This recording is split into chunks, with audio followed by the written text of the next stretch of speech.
Hey guys, Oblivion234 here with another Elder Scrolls Legends video. Today we're going to take a look at all the cards in the new Isles of Madness expansion and see how good they are. Yep, and apologies for not uploading very often, but life gets in the way and now you have to have video ideas, so yep. Okay, starting off with red, we'll just go through in order. We have Cloak and Dagger.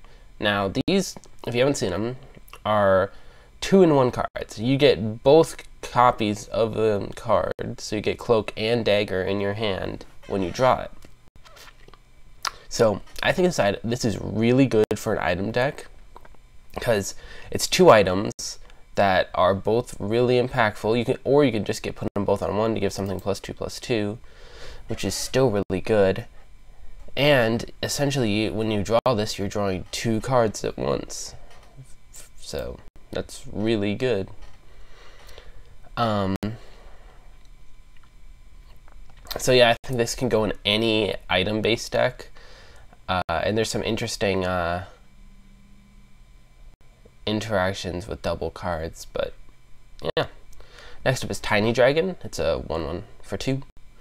Summon, deal 1 damage to all enemy creatures in this lane.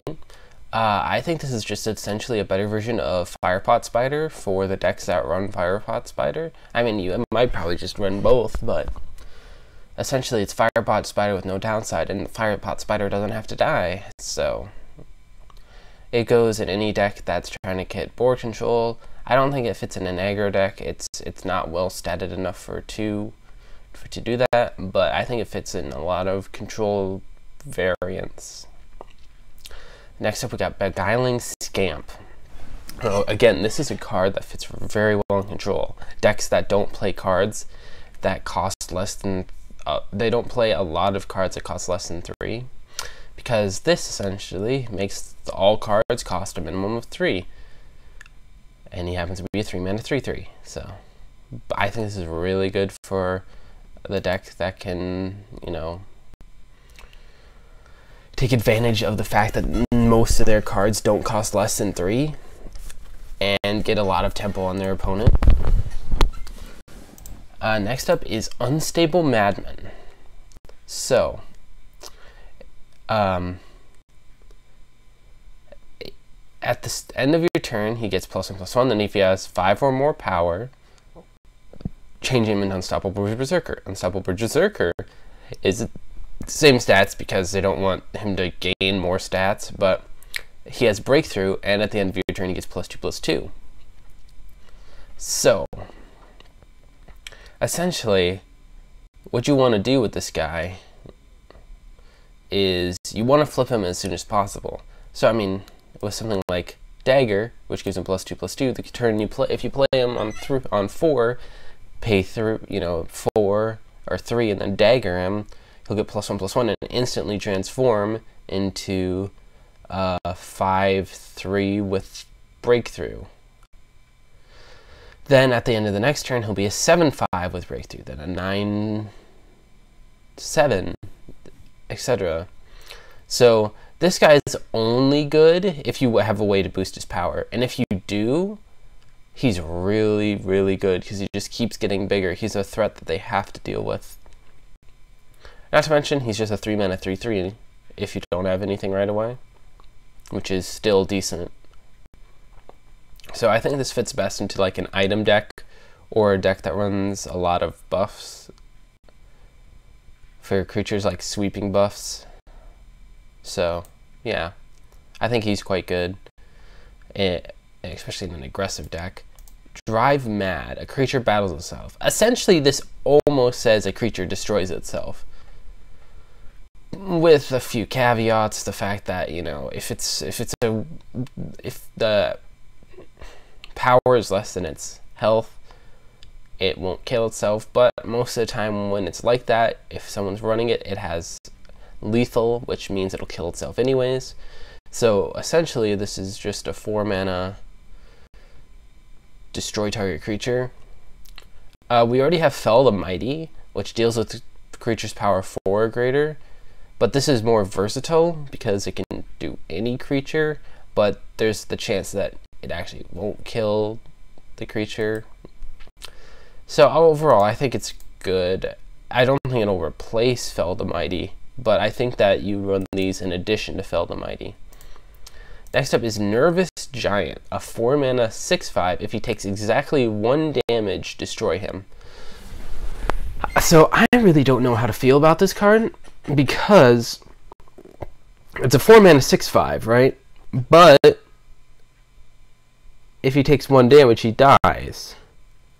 So really, I guess you have to kind of judge the meta.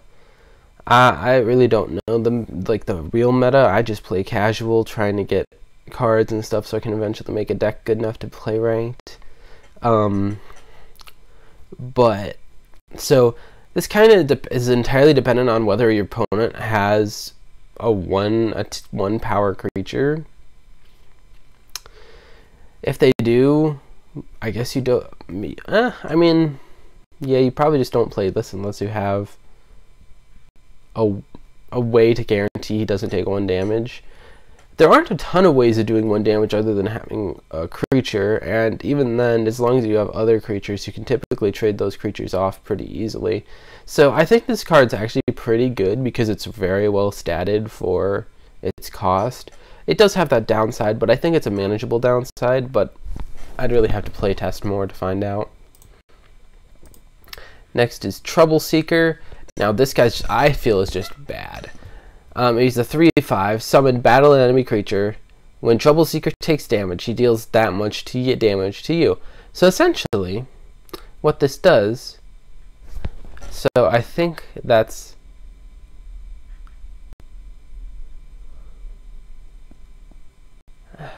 okay. Well, it's a 5-mana 3/5, but he battles, which we've seen stats like that. It's actually a little better statted for most what happens with that. There's a 5-mana 3/3 that summons battles without downside. But when he battles, when he takes damage, he deals that much damage to you. Now, the real question is this just part of the summon, or is this just all the time? Because if it's all the time, he's terrible, not worth playing at all. But if it's just when he battles, I could see it. In an Orc deck, he could be a pretty good form of removal, but really it all depends on whether or not this when he takes damage, he deals with that much damage to use only part of his summon. Then we get to Sile, Duchess of Dementia. Summon the slain becomes Dementia. 7/6, 6-mana 7/6. Now, stats-wise, without looking at anything else, a 6-mana 7/6 is pretty good. I think that might be above. I think that's above average for a 6-drop. But now, okay, so Dementia. At the start of each player's turn, if they have the creature with the highest power in the lane, deal 3 damage to your opponent. So this can backfire on you if you lose the creature with the greatest power, because you could just start taking 3 damage a turn, and if you don't have a way of dealing with it, you'll just die. But the same applies to your opponent. If they don't have a way of dealing with it, they'll just die, because you're already dropping a 7/6 into that lane. So, you know, there's a possibility. In addition to this, you can overwrite the Shadow Lane, which is an interesting idea. If you're an aggressive deck, and you don't like your opponent hiding their cards in the Shadow Lane, or if they're just playing like some sort of combo deck where they need to hide creatures, this can be used to overwrite it, which is another plus to running it. But overall, this is a fairly risky card. Like I said, if you lose the top power in Dementia, you'll just be taking a ton of damage each turn for free. So maybe in an item-based deck that can make sure you always have the creature with the greatest power. But yeah, it's fair risk, but it's a pretty decent card though. Now this card I don't think we'll see play. It's just not good enough. It's a 7-mana 5/5 with guard. Summon your opponent discards the highest cost action in their hand. The reason this isn't good, a 5/5 with guard for 7 is not that good. It's way too much for just those stats. And the fact is, by the time you have mana to cast this, Most of the time they'll already have used like their 5 mana action or some such, so you'll be pulling maybe like a 1 or a 2 cost action out of their hand, which sure sometimes can be worth it, but most of the time isn't. You don't want to invest 7 mana just doing this, and sometimes just doing nothing. So it's not well statted enough to, it's not, if this was 6 mana maybe, but 7's just too much. Overall, red's got quite a few good things, like pretty much everything is good. There's only like 2 not so good cards.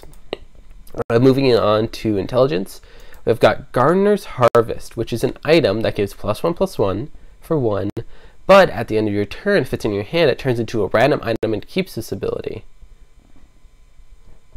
And you know, I think it retains its +1/+1, which is interesting. So this could be quite good in an item deck, because if you also buff it, it keeps the buffs. But the randomness is a thing that's not entirely good, and if you don't have mana to cast it the turn you want to use it, you know. But it's more of a fun card. I think it could see play. Now this one will see play.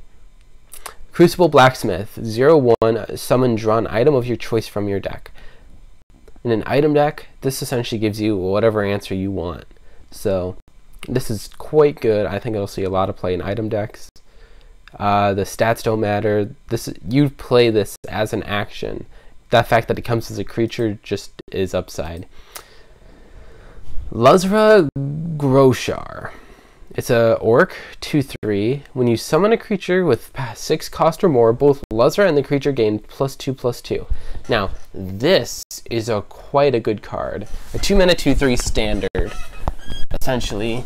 And typically a 2 mana 2/3 has additional effects in addition to being 2 mana.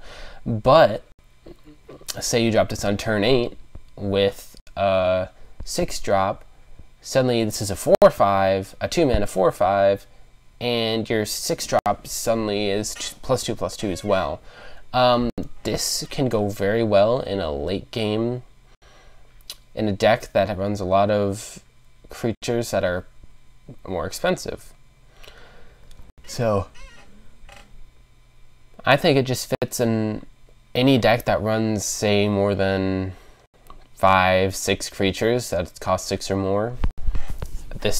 This can just go in it, and it's a solid 2-drop, and it has upside late game. Now, this is actually, I think, one of the best cards in the set. Pointy Wall of Spikes, Prophecy Guard, 0/3. When it takes damage from a creature, it deals that much damage to that creature. So essentially, you know, say an 8/8 attacks it, it'll block all the damage, and the 8/8 will die. The only downside to this is it doesn't really affect lethal, because lethal just deals like 1 damage, and it doesn't deal the lethal damage back to it. But yeah, overall this is a really good card. Sure, it can attack, but essentially it has quote-unquote infinite damage if you're facing the right creature. So, you know, a lot of times they won't be able to get through this, which is really good. And it has Prophecy, and it has Guard, and it's a 2-drop. It's just really good in a lot of decks. Now, okay, something kind of cool about the dual cards is they all, what's the word? They all have synergy with themselves. Like Manic Jack, it's a 3 mana 3/3. When he gains a keyword, he gets +1/+1. Manic Mutation, give a friendly creature a random keyword. So you know, this is interesting because it's a creature in an action. I think it's just decent. It's not amazing. Manic Mutation's decent, not amazing. But I mean, you could have a 4 mana 4/4 with a random keyword, which isn't terrible. So overall, it's not terrible. It's just pretty decent. It's not entirely easy to give keywords to things currently, so that's why he's not so good. If there was a lot better ways, you know, maybe. Next we got Icy Skeleton. It's a 2/3 that shackles creatures damaged by him, and he summons, deals 2 damage to a creature. I think this is probably good in, say, you know, a control deck that can afford to run a 4-mana 2/3 that's not trying to be super aggressive right out of the gate and is more around controlling your opponent, because this can shackle a creature and it shackles whatever it attacks. So it's just good. It's a solid card, low statted because of its really good ability. Yeah, overall just good. Gnarl Rootbender, it's a 5-mana 5/4. That's okay stats. When an action targets them, draw a card. Now see, this can include your opponent's actions too. So essentially, if they want to kill this with an action, they replace it. Unfortunately, there's not a ton of actions that target your creatures that are good. I mean, there's a few. I can't even think of any. Like Manic Mutation does. I mean, I guess Transmogrify, because Betray. I guess anything with Betray, that's decent with. But yeah, just interesting. You kind of have to have a deck that can use it. Otherwise, it's just an okay card, because if you're, like I said, if your opponent removes it, you draw a card if they target it with an action. And it's decently statted. Next we have Transmogrify. Sacrifice a creature to summon the top creature from your deck. So this isn't as good as it could be. It goes with a sacrifice theme, so you could theoretically run it in a sacrifice deck, but the only problem is you don't control what you're getting. You know, with the other ones that sacrifice a creature, summon a creature that, or like transform a creature into a creature that costs 2 more, you know, whatever. You know what you're getting into. This, it's a random creature. You could sacrifice like a 1/1 to get another 1/1, so you just spent 7 mana to get a 1/1. Or you could, you know, sacrifice a 1/1 to get Anduin. If you had a way to control the top card of your deck better, this would be a lot better of a card, but it costs too much and has too much of a downside to really be useful. It's a cool card, you could definitely meme with it, but yeah. Now this is a good card. 8 mana 3/8, which is low statted, but when it attacks, deal damage to equal to its power to all enemy creatures in this lane. So you can attack face and still do 3 damage to all enemy creatures in the lane. Or it does 6 damage to one creature and 3 damage to all the other creatures if you're attacking one creature specifically. You play this in an item deck, get some items on it. Suddenly it's doing, you know, 8 damage to all creatures and essentially board wipes your opponent whenever you attack their face. Really good.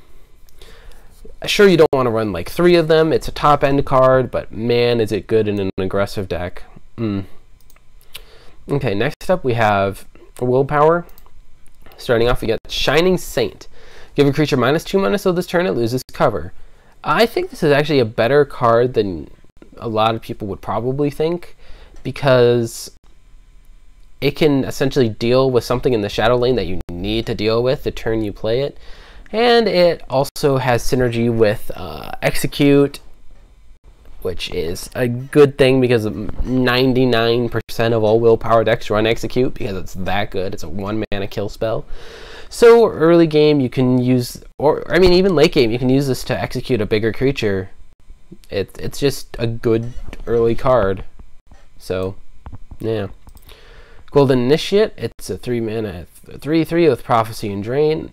Decent card, nothing really to write home about. It's a drain, which means it has usefulness. Blessings of the Grove, gain 2 health for each friendly creature. This just isn't good enough. On average, you're going to be gaining like 4 to 8 health. Because 90% of the time you don't have more than 4 creatures in play at once. So, you know, 8 health is pretty good for 4 mana. But then you have to realize that there's 2 mana prophecies that give you 5 health each. So yeah, I mean, this is really good if you have a full board. If you're running a, I mean, this is good as maybe a one of in a deck that just floods the board. Because, you know, if your board's full, you gain 16 health, which is a lot, but this is very situational. Fortress Guard is a 3/4 with guard. You may discard a card to summon a 2/2 Clavorian Trooper with guard in the other lane. So, essentially, this allows you to... I really like this card because it's a may. You may discard a card. You don't have to. 4 mana 3/4 with guards, nothing to write home about, but the ability to put another guard in the other lane at will is good. So this I think this can make a few decks. The discard thing is a bit but there are decks that can work with that too. So overall, I think it's just a solid card. The ability to put 2 taunts in, or 2 guards, well, a guard in each lane with 1 card has always been good. Yeah, just decent. Here we go. We got Spawn Mother and Balawog. 2 creatures, which is decent. You know, you draw this on turn 2, you're happy because you can drop Balawog. You draw it on turn 4, you're okay because you can drop Spawn Mother. You draw it on 6, you can put both. It's just decent. Spawn Mother's interesting. Summon +1/+1 for each other friendly creature. This can get a max of +7/+7, so it can be a 4 mana 8/8, but the odds of that happening are very small.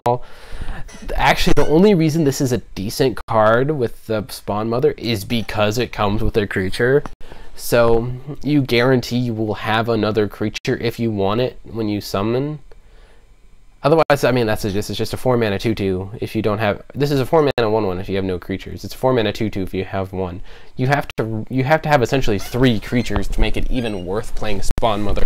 So all in all, it's not that good, but yeah. Heretic Conjurer. It's a 2/3 with... It's a 5 mana 2/3 with guard and pilfer. Creatures you summon this turn or transform into random Daedra. Okay, so this essentially says, I need to high roll you because that's the only way that you're going to win, because suddenly you don't have access to what creatures you want to play. If this does pilfer, you can always choose not to attack, but essentially this is all you're trying to do with this is high roll, because there are a lot of very good Daedra.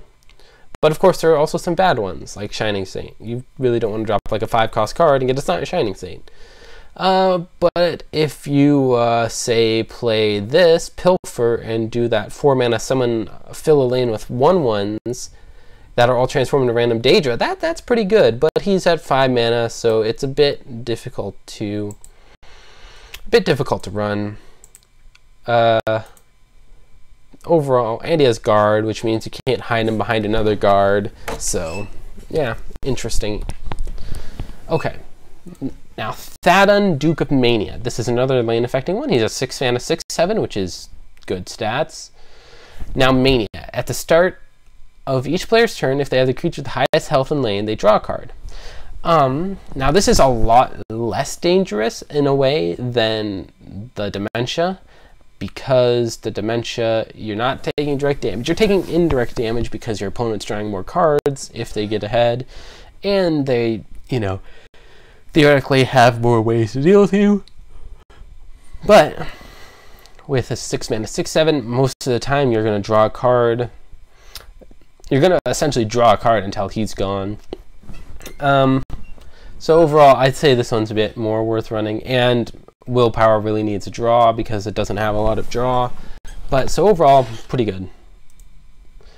Now, Seducer Darkfire. 7 mana 7/7, good stats. That's standard stats for 7 mana. Summon, choose a cost. Your opponents can't play cards with a chosen cost. This is entirely reliant on you knowing what deck your opponent is playing. Because if you know what deck they're playing, you can lock them out from one of their best cards. For example, you could choose 0 in those decks that run Swindler's Market and just play a ton of 0-cost cards, and that's how they win. Well, you can make it so they can't cause 0-cost cards and most of their deck's gone, and they can't really deal with your Darkfire because most of their removal is in the form of curses, which are 0 mana. So, this is real. I mean, if you know what your opponent's playing, if you're able to read their deck, this is a good card. Otherwise, it's not. It's too much mana for being just a 7/7, because that's going to be the top end of a lot of decks. Yeah. Okay, next we've got the Bralach Commander. Now this is a really good card late game for a willpower deck. It's a 7 and 8, which is a little understated. You know, typically, you know, 8 mana 8/8 is what you want to see, but when you summon and pilfer, summon a random willpower creature with cost 3 or less. Unfortunately, it's not just 3, it's 3 or less, so you can get anywhere from 0 to 3. But essentially, you can almost subtract 3 off of her cost, 5, because it comes with a 3, and it's whenever you pilfer as well. It's not just on summon. This would be amazing if it was just summon. You know, it summons 2 creatures for 8 mana, and one's a 7/8. But overall, like, play this top end in a pilfer deck, oh my. But yeah, I think this is just a good top end for a willpower deck. And you can run multiple, so that's good. Okay, moving on to agility. We've got Crazed Hunger. It's a 2 mana, 2/2 quote unquote charge. A 2 mana 2/2 with charge is just, it's a 2 mana 2/2 with charge. It's super aggressive, only really ever played in an aggro deck, no other place, not really that good. Okay, now I got Feldew and Elytra Noble. So these really have no synergy, which is weird, but Feldew, give a creature lethal this turn. Essentially just says kill a creature, or battle and kill a creature. And this is just a 6 mana 4/6 with lethal. Overall decent, nothing really to write home about. Feldew can be used, you know, that's just a kill spell, but nothing too special. Now this card is interesting. Lady Syl's Cruelty. Sacrifice a creature to gain Magicka this turn equal to its power for 2 mana. So essentially this says sacrifice a creature to gain Magicka equal to its power -2. So say you sacrifice a 5 and you gain, you know, you get 5 back. But now this is interesting because you really have to have an idea of what you're going to do with this. You have to have a way to benefit off of it. Because all in all, getting a lot of mana is great, but you also have to have the creature with the power, and you also have the thing to cast. So this will only go in a specific deck, but I think this can fit very well into Telvanni sacrifice type deck, because it's another way to sacrifice, and it gains Magicka, and that could chain into a lot of things. So overall, I think this is just a very specific card. Now, this card, Mad Dash. Move a friendly creature, then give it +1/+1 for each enemy creature in its lane. This card is like really good in one deck. The swift, like the movement, agility, willpower deck, because this is exactly what they want to do. Move it, and it gets, you know, anywhere from +1/+0/0 to +4/+4, which is exactly what they want to do. 2 of them, you know, you can move it back. Just, I think this is really good for it, that deck. Otherwise, in general, it's a decent card. You can move one of your guards to the other lane, give it a bunch of pluses for what creatures are in that lane, you know. Now, Cereal. Pilfer, reduce the top card of your deck by 3. Play this in a Pilfer deck, and this card is amazing. Overall, it's a decent card. It's a 3 mana 3/3 with a good Pilfer. This completely draws removal. I just think it's really good in general. I can't think of any deck that runs green that wouldn't want to run this. So yeah, just good. Eager Torturer only fits into a deck where you sacrifice a lot of things. Not really that good. 3 mana 2/2. Telvanni Sacrifice is something that'll fit in, not much else. Praying Elytra. Summon, choose an enemy creature. When Praying Elytra damages the chosen creature, draw 2 cards. Now, you could set this up with some nice combos. You could set this up in a red, actually in a red, green, a strength of agility deck, where you run the crossbows that you give a creature plus whatever, +2/+0, deal 1 damage to target creature, and that creature deals 1 damage to target creature. Bam, draw 2 cards. Archer's Gambit, move it, it deals 1 damage, bam, draw 2 cards. You can just attack, bam, draw 2 cards. You see where I'm going with this. You can, if you have the infrastructure in place, this can just draw you like a ton of cards. But otherwise, it's decent. It's essentially you just want to think of this as a 4-mana 2/4 draw 2 cards, because most of the time they'll try to remove it or they'll kill the creature you targeted. But you can sometimes almost guarantee drawing 2 cards with it, which is pretty good. Greatwood Elder. It's a 5-mana 4/5 with guard. That's decent stats. If it's in your hand at the start of your first turn, gain 1 Magicka this turn. So if you draw, say, all 3 of these in your opening hand, you'll have 4 mana on turn 1. Which can be pretty good, and I can think of a lot of decks that would just pull shenanigans with that. Overall, it's a decent card. Nothing really to write home about. But again, it gives you a benefit for keeping it on your first turn, and I can see it being run in quite a few green decks. Next up is, Hulking Scallion. It's a 10-mana 10/10, but it's immune to lethal, immune to shackle, and your opponent can't target it with actions. So essentially what this says is, it's a 10/10, it will hit your opponent, and they can do nothing about it. This is a really good top end to any deck that runs agility. It can't be shackled, it can't be lethal, and it can't be targeted with actions. So there are very few ways to deal with this, because lethal doesn't work. They essentially have to just throw things in front of it until they kill it. It's really hard to deal with. It's at a great top end.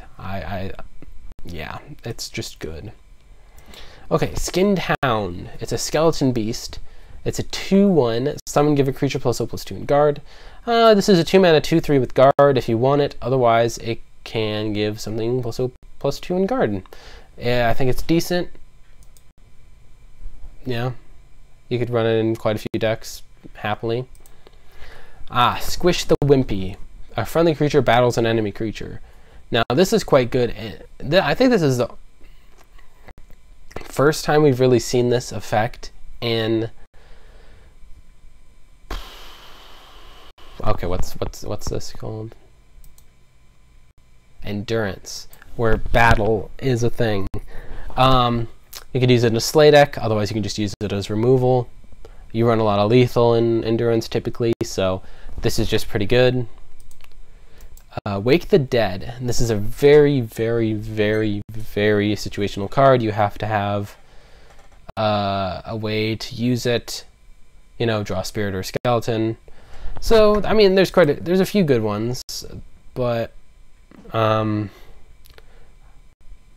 overall you have to have the things to do this. Okay, Jigglyav's Incursion. Prophecy, each player gains +2 max mana, or Magicka. Okay, this has to be in a deck where you getting more Magicka means that you're just going to win. You can't have this so your opponent will gain more effect from it. Otherwise, it's not good enough. I can think of a deck that runs that weird vampire pureblood thingamabobber that doubles the amount of magic you gain, and it gets like +8/+8 in breakthrough when you have more than 16 Magicka or something. That's really good in that deck. Otherwise, you do have to make sure you're running a deck that can do more with Magicka than your opponent can. The Zavar Atronach. Summon 3 mana 3/3. You may sacrifice another creature to give 7R Atronach, its power and health. This is good in a sacrifice deck. This could be good for transferring stats from a minion that's only got like 1 health. So that's a decent card, but you really do have to have a way of dealing with it. Okay, we got a 4-mana Bullywog, Tide Crawlers, and Smoked Volleyball Leg. Very good synergy. It's able to heal itself if you want to, otherwise you can heal anything. A 2-mana 4/6 or a 4-mana 2/6 is okay with guard. So overall this is just good. Knight of the Order. Summon, silence all creatures in this lane. This is a good card. It doesn't matter that silence your creatures. The point of playing this is you silence your opponents. So that's why you play it. So yeah, just good in general. You want to run one of these in like every endurance deck at least. The Gatekeeper. Guard 6/6. Only 1 creature in this lane can attack each turn. This is a very controlling card. It's a 5-mana 6/6 with guard, which is very well statted. And yeah, you don't really want to run this with aggression because you can only attack with 1 creature, but it's very good defensively. Yeah, overstatted, really good.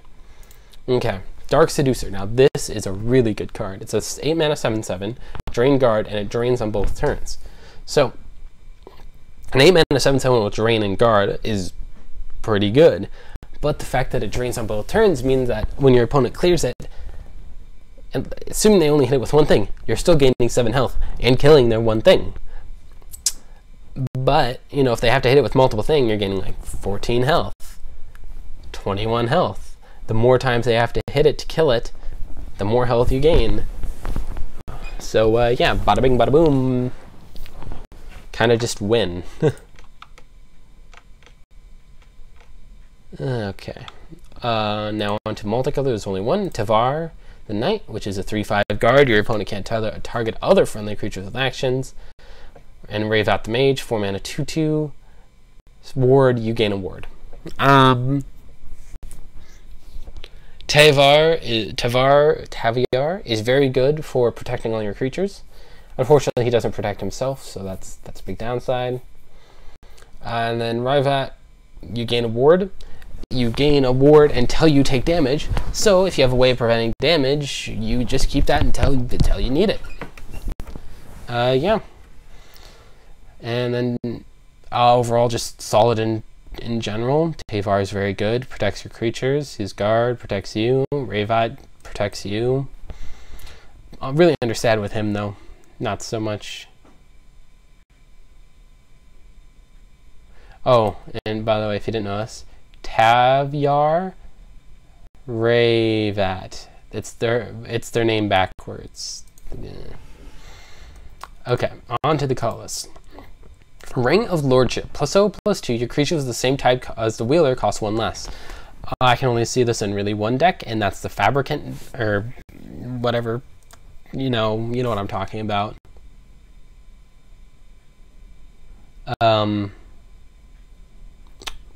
The one with Fabricants. Yeah. Just really good in that deck. Doomfang Alley. Summon. If the top card of your deck is red, +2/+0, blue, ward, yellow, drain, green, lethal, black, +0/+2. So you really only want to be playing this in a deck that runs cards that are multiple colors, because then it can, it can get up to 3 of these. So theoretically you could get +2/+2 ward, 3-mana 5/5 with ward. But overall this is the best in willpower, intelligence. Actually, I mean, it's good in everything, but willpower is probably the best because of drain. Willpower, yeah, you really just have to have multiple colored cards to really be effective with that.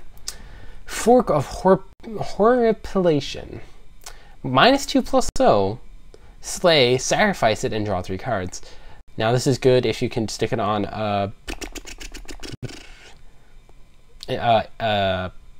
lethal creature that has more than 3 power, and it's easy. But overall, this is good if you can take advantage of it, because it's just draw 3 cards.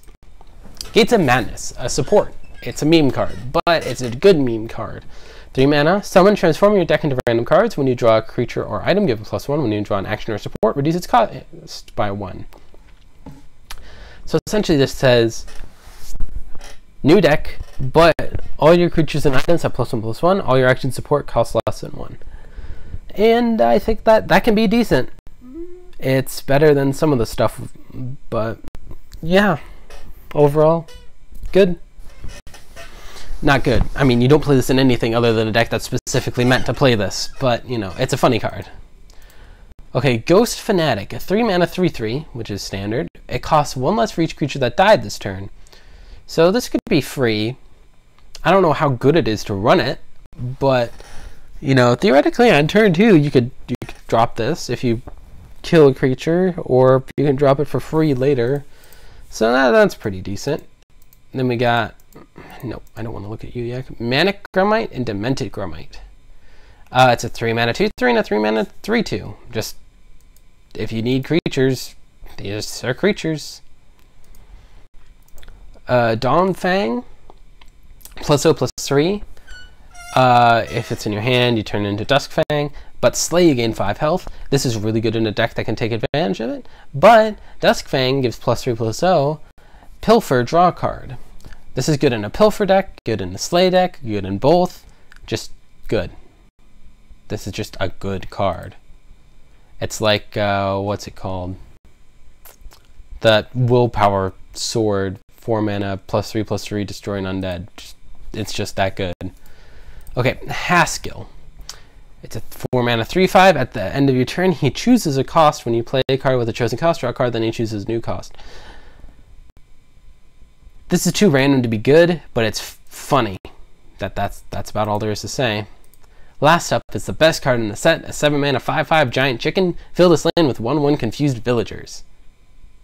It's prize chicken, but instead it's giant. It's just hilarious. It's not good at all, but it's hilarious. Let's see. Where is? See, this is not part of it. Oh, you can just make it though.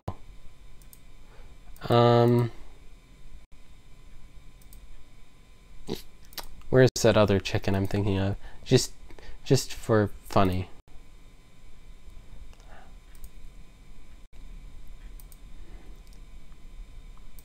I think it's 5.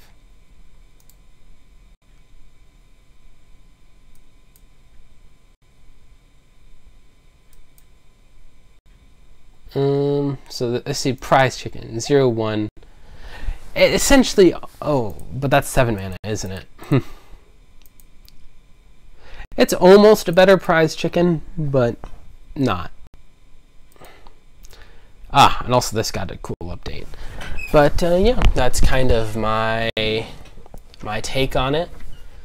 Of course, it's you can get these all guaranteed because Isle of Madness story, 3,000 gold, you get all the cards. Bada bing, bada boom. Yeah. Hope you guys enjoyed. If you did, leave a like. If you really loved it, subscribe. Oblivion234 out.